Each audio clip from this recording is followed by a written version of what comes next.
video, we want to solve this problem from the Merriam Craig textbook. So we have a shaft with two masses m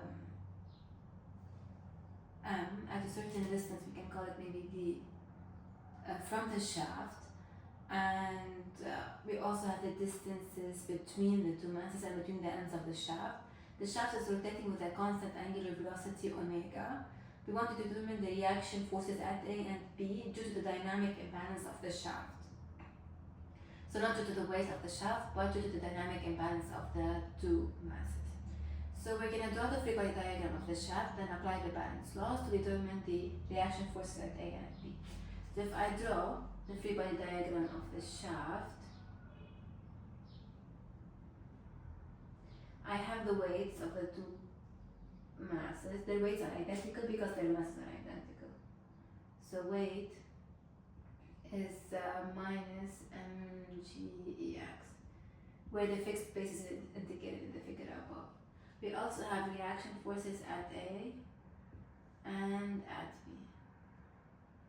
And these could have X, Y, and Z components because the bearings or the connections constraints at A and B, they don't allow displacement neither on X, nor Y, nor Z. And the reaction forces at A and B may be expressed either in the fixed basis, or you could also take a co-rotational basis that rotates with this rigid body. So this is easy, and I can take EY and EX initially corresponding with the fixed basis, but in time it rotates with the co-rotational basis. So I'm just gonna say here that RA and RB they have components around X, Y, and Z.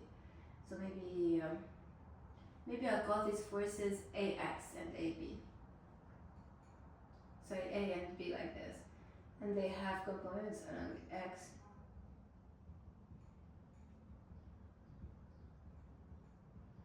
I might end up expressing these forces in terms of the co-rotational basis.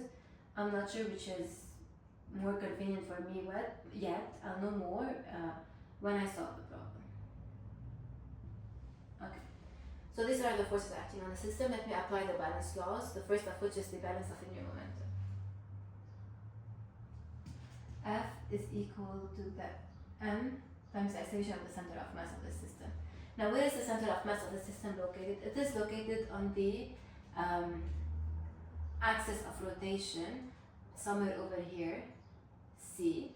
So because it's located on the center of rotation, on the axis of rotation, the acceleration of C is 0. So the sum of forces should be 0. Hence A plus B plus the two weights should be equal to 0. Okay, so that's one equation, but it's not enough to determine A and B. So what we can do is we can sum the moments of the system either about A or about B, and I think the only unknown will be the other components, the components of the other reaction force. So if I do the balance of angular momentum about A, which is a fixed point, that becomes MA is equal to H dot A. Okay, what are the forces that are creating moments about A? That would be the two weights and B. So I think I'm neglecting the weight of the shaft because I want the reaction forces. I call them A and B due to the imbalanced masses on them, not to the weight of the shaft. So I calculate the moments of the two weights plus the moment of reaction force at B. So the moment of this weight is going to be L over 3 EZ plus, when I use the quotational basis here, DEY crossed with minus mg EX plus the other one is at a distance 2L over 3 EX minus LEY cross minus mg EX plus the moment of B, which is going to be just LEZ crossed with B. Okay, and that's MA, which I can simplify. Now I also want to calculate H dot A, which I have an expression for up here. So that's the angular derivative of the angular momentum about the fixed point. Here I called it O, but down here we're calling it A, where the angular velocity omega is just along EZ. So we're gonna need to be careful here, or you can just notice that omega is constant. So all the omega dot terms are gonna be 0. So these are gonna be 0, 0 and 0. So I'm gonna just be left with two terms, minus IO YZ omega squared EX plus IO XZ omega squared EY. So now I'm left with determining what the products of inertia IOYC and IOXC are.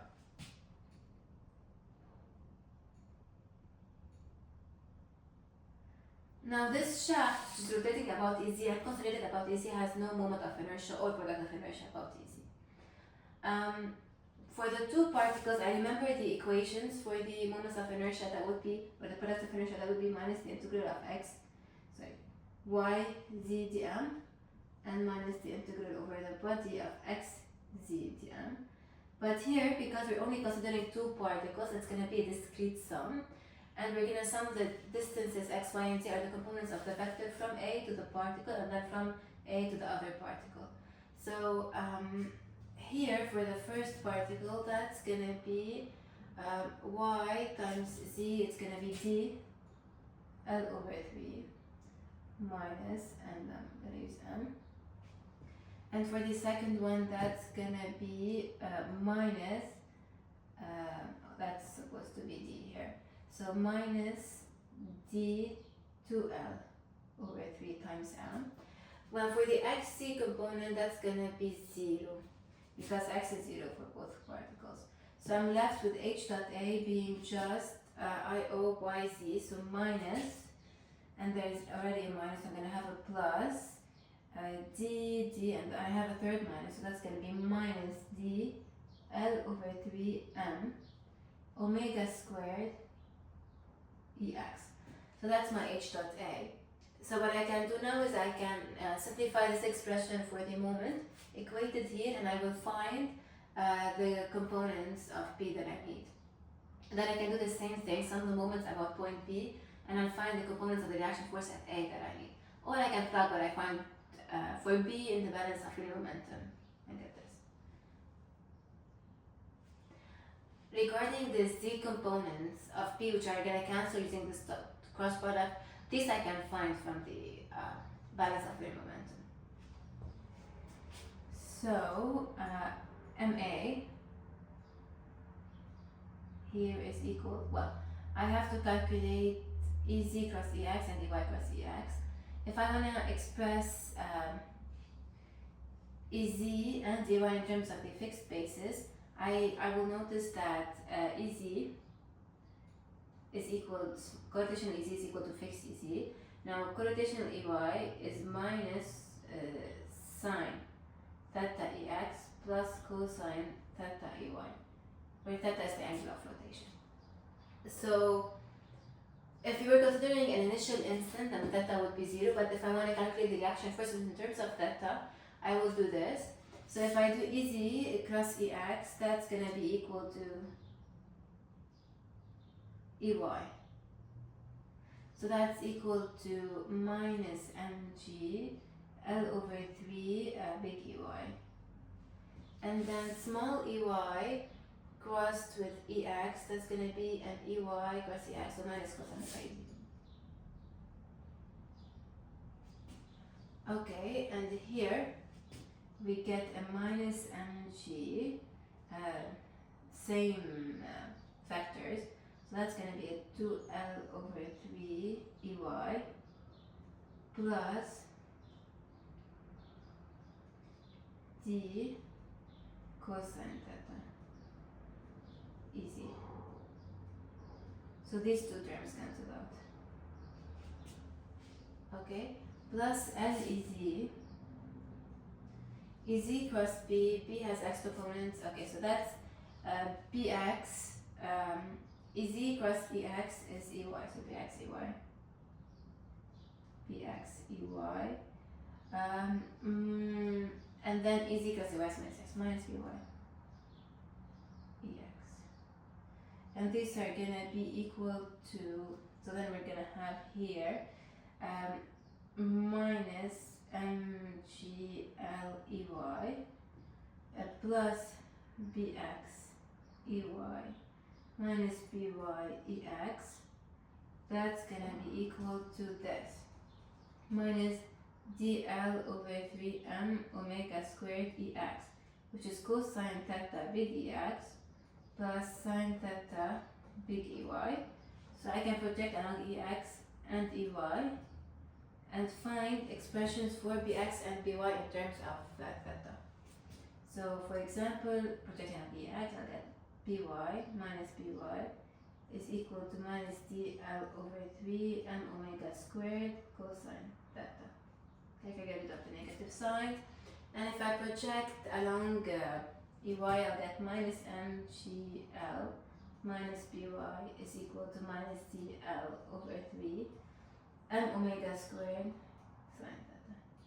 You can also get rid of the minus signs here. So I got BX and BY. Again, I can do the same process to get a X and a Y, and then I can plug whatever I have for A, B here, and I get an expression for the sum of the Z components of the two forces. Okay, thank you.